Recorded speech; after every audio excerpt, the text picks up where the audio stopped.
টলিউডের জনপ্রিয় অভিনেত্রী ইন্দ্রাণী হালদার, যিনি ছোট পর্দা ও বড় পর্দা দুই ক্ষেত্রে পেয়েছেন সাফল্য, কাজ করেছেন অসংখ্য বাংলা সিনেমায়। টালিগঞ্জের অন্যতম সফল অভিনেত্রী তিনি। তবে তার জীবনে রয়েছে একটি বড় আফসোস। সম্প্রতি এক সাক্ষাৎকারে সেই কথা জানালেন নিজেই। অভিনেত্রী ইন্দ্রাণী জানান, ক্যারিয়ারের চিন্তায় মা হতে পারেননি তিনি, স্বামীকেও দিতে পারেনি একজন বাবা হওয়ার অভিজ্ঞতা।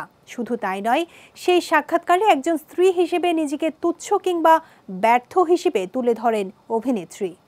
ইন্দ্রাণীর কথায়, স্ত্রী হিসেবে নিজেকে 0 মার্ক দিতে চাই। আমি বউ হিসেবে উপযুক্ত না। বরকে রান্না করে ভাত বেড়ে দেই না।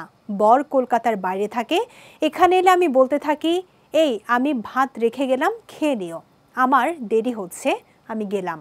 আসলে আমি যৌথ পরিবারের মেয়ে, ওই ইচ্ছেটা তো আছে, কিন্তু শুটিংয়ের চাপে করে উঠতে পারি না। ইন্দ্রাণী তার মনে জমে থাকা কষ্টের কথাও তুলে ধরেন। বলেন, আরেকটা জিনিস যেটা আমি করতে পারিনি, যেটা বলতে আমার কোনো আপত্তি নেই, এখনো ভাবলে আফসোস হয়, আর তা হলো ক্যারিয়ার, কাজ, দায়িত্ব পালন করতে গিয়ে সন্তানের জন্ম দেয়া হয়নি আমার।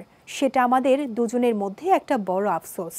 যদিও অভিনেত্রী এর আগের এক সাক্ষাৎকারে স্পষ্ট করেছিলেন, সন্তান না থাকলেও তিনি ও তার স্বামী ভাস্কর রায়ের মধ্যে কোনো ভুল বোঝাবুঝি নেই।